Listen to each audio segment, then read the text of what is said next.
अगर मैं आपसे कहूँ कि अगर इस डेटा को आपको बार-बार लिखना है, आप देख सकते हैं 62100000 यानी इस पे बहुत सारे ज़ीरो ऐसे लिखे गए हैं और ऐसे डेटा को अगर मुझे बार-बार लिखना हो, तो ये टाइम टेकिंग होगा।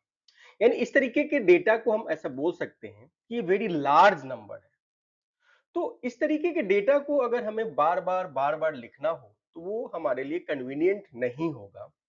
लेकिन अगर इसी को हम दूसरे फॉर्म में लिखें, जैसे कि यहाँ पे मैं दिखाया हूँ आपको 6.21 इंटू 10 टू द पावर 16, तो इसको लिखना बहुत आसान होगा। सेम उसी तरीके से अगर हमारे पास ये एक वैल्यू है और ये भी एक ऐसा वैल्यू है, बहुत ही छोटा वैल्यू है और इसको हमें बार-बार लिखना हो, तो ये भी कन्वीनिएंट नहीं है लिखना। तो ऐसे केस में हम इसको अगर लिखना चाहें, तो हम लिख सकते हैं 2.56 into 10 to the power minus 14।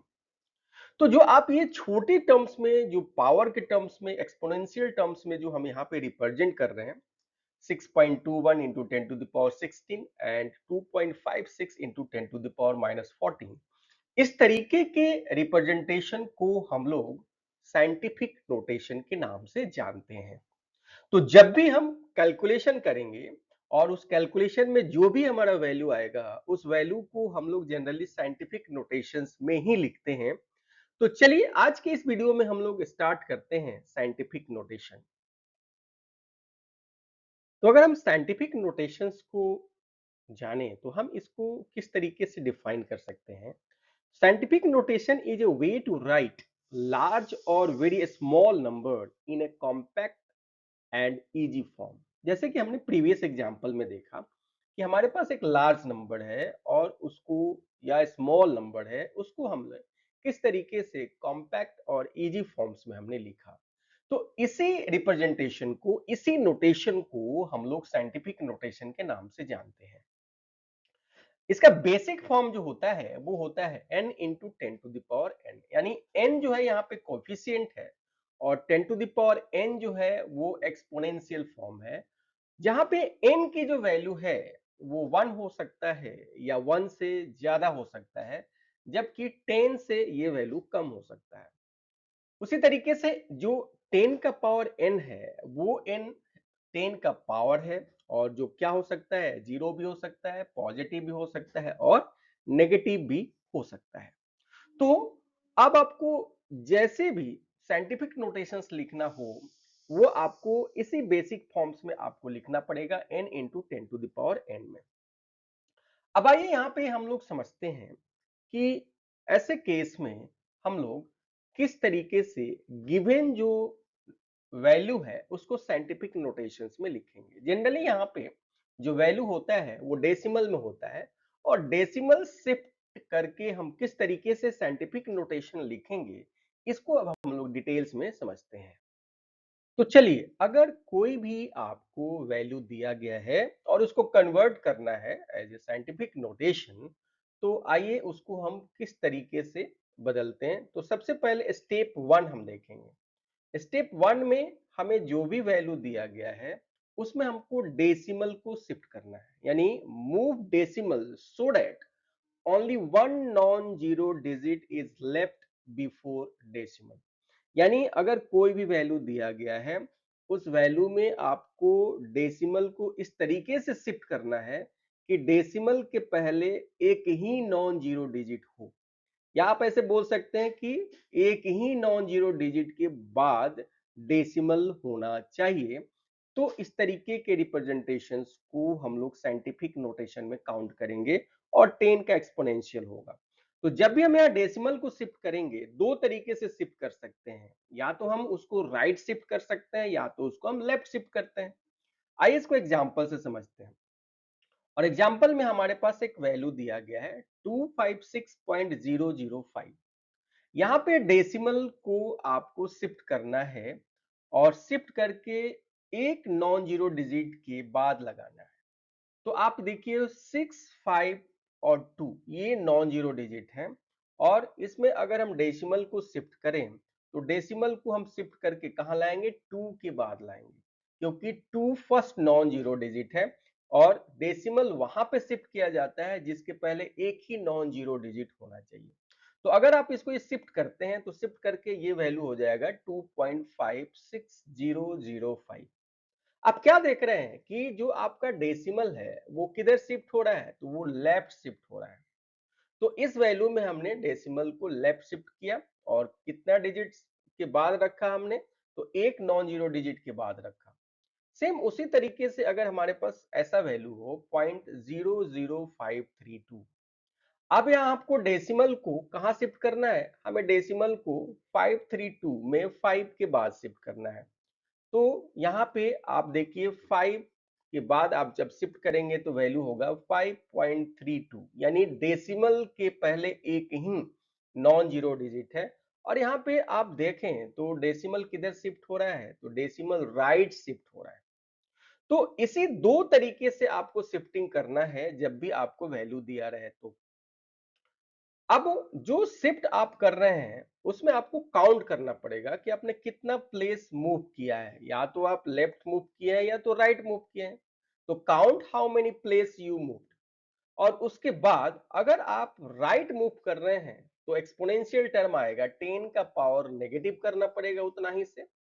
और अगर लेफ्ट मूव होगा तो 10 के पावर में पॉजिटिव करना है उतना ही से। अगर मान लीजिए कि आपने लेफ्ट 2 डिजिट मूव किया है तो आपको 10 टू द पावर 2 लिखना पड़ेगा। और आपने अगर राइट 2 डिजिट मूव किया है तो 10 टू द पावर -2 लिखना पड़ेगा। आइए इसको एग्जांपल से समझते हैं।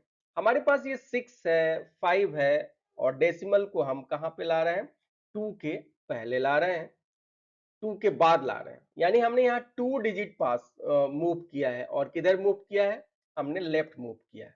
अब ये वैल्यू हो गया 2.56005। अब यहाँ पे आपने कितना डिजिट मूव किया है, 2 डिजिट। तो यहाँ पे आप मल्टीप्लाई करके 10 टू द पावर आपको 2 करना है क्योंकि आप लेफ्ट मूव कर रहे हैं। उसी तरीके से अगर हम 0.005 के बाद अगर मूव करते हैं तो ये 3 डिजिट मूव हो रहा है, और इसको अगर हम लिखें तो 5.32 होगा। और तब यहाँ पे आप मूवमेंट जो ले रहे हैं वो राइट की तरफ ले रहे हैं, तो 10 टू द पावर -3 हो जाएगा। तो जब भी ध्यान रखिए, जब भी डेसिमल को आप राइट शिफ्ट कर रहे हैं तो पावर में आपको नेगेटिव टर्म आता जाएगा उतना ही से। अगर लेफ्ट शिफ्ट कर रहे हैं तो पावर में आपका पॉजिटिव आता जाएगा, यानी पॉजिटिव में आपको पावर लिखना पड़ेगा। तो इस तरीके से आप कोई भी गिवन वैल्यू को कन्वर्ट कर सकते हैं साइंटिफिक नोटेशन में। आइए हम समझते हैं कि जो ये पावर जो हम बात कर रहे हैं कि राइट मूव करने पे डेसिमल को और लेफ्ट मूव करने पे, राइट मूव करने पे पावर नेगेटिव कैसे हो जाता है और लेफ्ट मूव करने पे पावर पॉजिटिव कैसे हो जाता है। आइए इसको एग्जांपल के थ्रू समझते हैं। हमारे पास एग्जाम्पल है, और यहाँ पे हमारे पास 256.005 है, और इसमें हमने डेसिमल को शिफ्ट किया है 2.56005। यानी ये शिफ्ट कैसा है, ये लेफ्ट शिफ्टिंग है। और ऐसे करने से जो हमारा वैल्यू आ रहा है वो वैल्यू क्या आ रहा है, 2.56005 और इंटू 10 टू द पावर 2 आ रहा है। ये हमारा आंसर है। अब ये पावर पॉजिटिव कैसे हुआ, आइए इसको समझते हैं। हमारे पास ये वैल्यू है 256.005। हमें यहाँ पे डेसिमल को 5 6 दो डिजिट के पहले शिफ्ट करना है, यानी 2 के बाद रखना है। तो हम क्या करेंगे, जितना डिजिट आप मूव कर रहे हैं उतना ही 10 से आप ऊपर मल्टीप्लाई कर दीजिए, और उतना ही 10 से आप नीचे क्या करिए, डिवाइड कर दीजिए। यानी 2 डिजिट आपने मूव किया है तो ऊपर 100 हो जाएगा मल्टीप्लीकेशन में, और डिवीजन में आपके पास क्या हो जाएगा, 100 हो जाएगा। अब जब भी हम डेसिमल को लेफ्ट मूव करते हैं उसमें डिवीजन वाला जो पार्ट है वो आपका यूज हो जाएगा, यानी डिवीजन वाला जो 100 है वो यूज हो जाएगा। तो फाइनली अब आपके पास क्या बचा, ऊपर 100, और 100 को हम 10 टू द पावर 2 लिख सकते हैं। तो इसलिए आप क्या देख रहे हैं कि जब भी लेफ्ट शिफ्टिंग हो रहा है तो पावर क्या हो जा रहा है, तो पावर आपका पॉजिटिव में आ रहा है। उसी तरीके से अगर हम किसकी बात करें, अगर हम यहाँ पे इस वैल्यू में राइट शिफ्टिंग की बात करें, और राइट शिफ्टिंग के बाद में आप जो वैल्यू देखते हैं वो आपका कुछ इस तरीके से आपको यहाँ पे मिल रहा है और यहाँ पे वैल्यू पावर में नेगेटिव हो रहा है। आइए इसको समझते हैं। हमारे पास ये वैल्यू है, हमें डेसिमल को 3 डिजिट राइट शिफ्ट करना है। जितना डिजिट आपको शिफ्ट करना है उतना 10 से मल्टीप्लाई कर दीजिए और उतना ही 10 से डिवाइड कर दीजिए। जब आप मल्टीप्लाई करेंगे, जब इसको आप राइट शिफ्ट करेंगे तो ऊपर वाला मल्टीप्लिकेशन वाला जो टर्म है वो आपका यूज हो जाएगा और इस तरीके से जब आप नीचे से ले जाएंगे 1000 को 10⁻³ को ऊपर की तरफ, तो ये पावर क्या हो जाएगा जी, नेगेटिव हो जाएगा। इसीलिए आपको यहाँ पे जब राइट मूव करते हैं तो पावर नेगेटिव होता है और जब लेफ्ट मूव करते हैं तो पावर क्या हो जाता है जी, पॉजिटिव हो जाता है। तो आइए अब समझते हैं आपका एनसीईआरटी में जो एक्सरसाइज के क्वेश्चंस है उसको हम लोग किस तरीके से यहाँ पे देख सकते हैं। 1.18 है और आपको एक्सप्रेस करना है फॉलोइंग वैल्यू को साइंटिफिक नोटेशन में। पहला है 0.0048, आप इसको साइंटिफिक नोटेशन में 4.8 इंटू 10⁻³ लिखेंगे क्योंकि डेसिमल यहाँ पे किधर शिफ्ट हो रहा है, तो राइट की तरफ शिफ्ट हो रहा है, 3 डिजिट शिफ्ट हो रहा है, इसलिए पावर आपका -3 है। इसी तरीके से आप आसानी से सभी को यहाँ पे बदल सकते हैं।